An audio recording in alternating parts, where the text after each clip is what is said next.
My mission is simple, to make you money. I'm here to level the playing field for all investors. There's always a bull market somewhere, and I promise to help you find it. Mad Money starts now. Hey, I'm Cramer. Welcome to Mad Money. Welcome to Cramerica.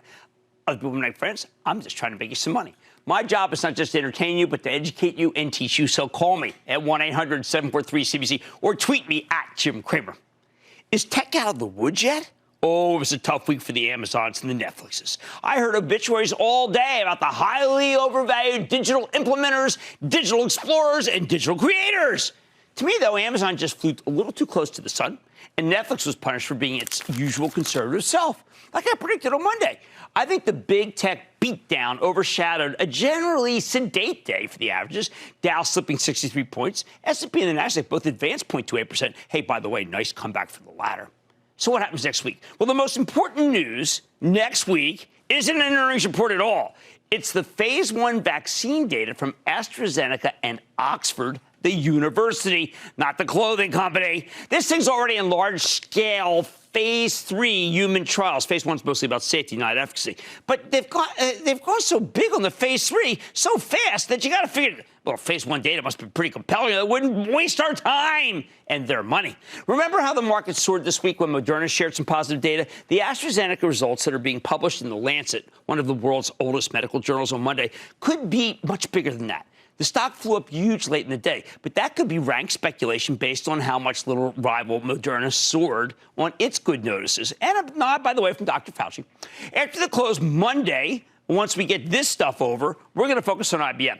Now, the company's got a new CEO, and his name is Arvind Krishnan, and though it's too early in his reign to expect radical changes, that said, we want to hear that IBM is winning some lucrative cloud business. We want to hear Watson making the company money. Big wins might take the pressure off the need to generate an upside surprise. Tuesday morning, we hear from Lockheed Martin. Oh, this is an interesting situation, people. Lockheed has a new CEO, Jim Takeledge. You remember him? Formerly of American Tower. He's one of the best execs I've ever met. He turned that thing, he'd make from $2 billion to $100 billion.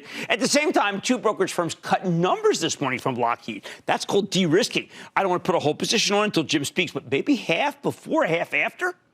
We get results from Coca-Cola, too. It'll be difficult for them to blow away the numbers. When PepsiCo shot the lights out earlier this week, their big winner was snacks, Frito-Lay, not soda, which is suffering with so many restaurants shut down. Coke's well run, but what can you do if restaurants are shut down and convenience stores don't get as much business? PepsiCo stock did absolutely nothing on all that great news. I don't know how Coca-Cola can advance that much.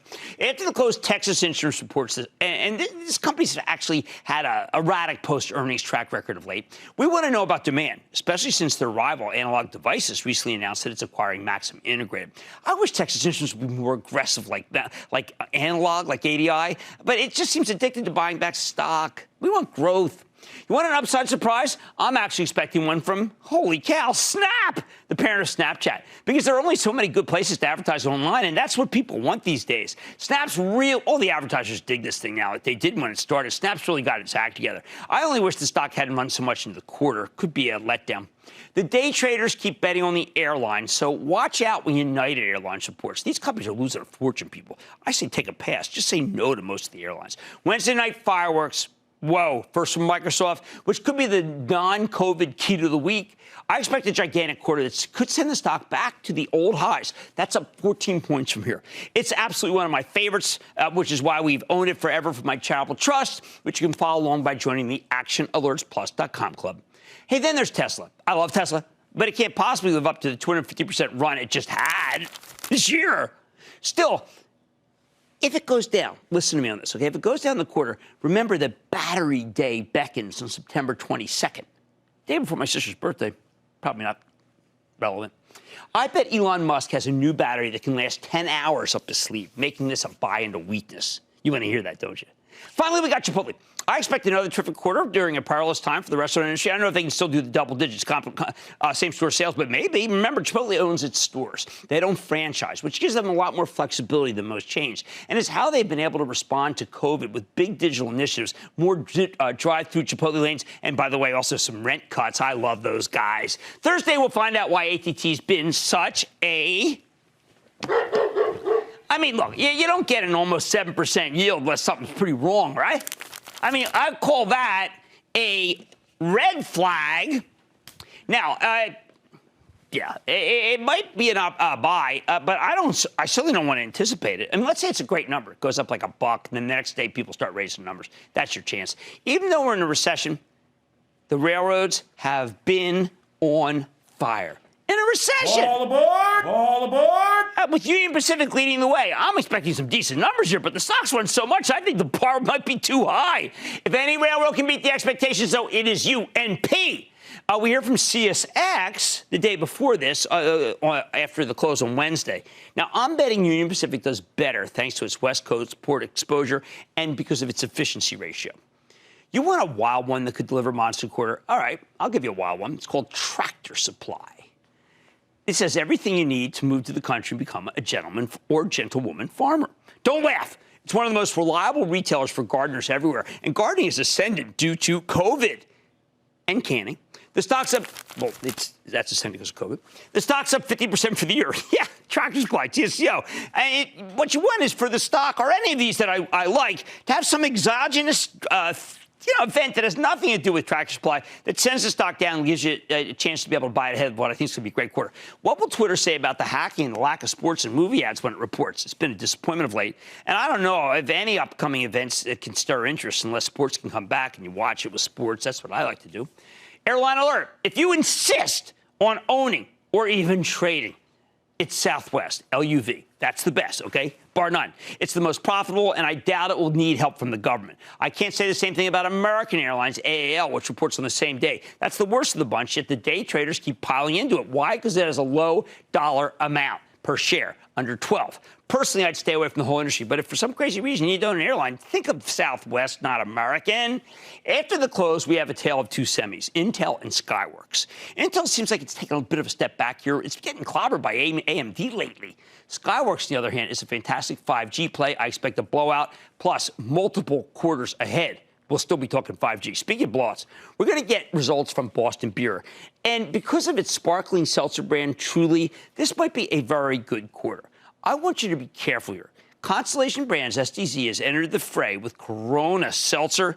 I don't like going up against them. They're too good. Finally, on Friday, we've got the fabulous industrial Honeywell, which will emphasize its powerful software and environmental offers. CEO Darius Adamczyk, who was just on the show last week, is reinventing this company. It's more of a large-scale tech play, software play, that helps companies solve ecological logistics problems, big aerospace kicker. The marvel here, how can Honeywell keep crushing the numbers, even as the aerospace industry is being pulverized? Simple innovation. Speaking of challenging, can American Express somehow triumph over the travel and leisure shutdown in a tough environment for small business lending?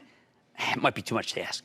Last but not least, Verizon should report a fine number that everyone will like. Stock acts more like a bond, and it will continue to be a core holding for anyone who wants solid income from a rock-solid dividend. You've got my blessing. Bottom line, big week for earnings, but even bigger week for vaccines. They hold the key, not companies. We'll pay more for the earnings of the non-COVID companies if the Lancet publishes some good news from AstraZeneca's vaccine trial. End of story. Let's go to Bob in Florida. Bob.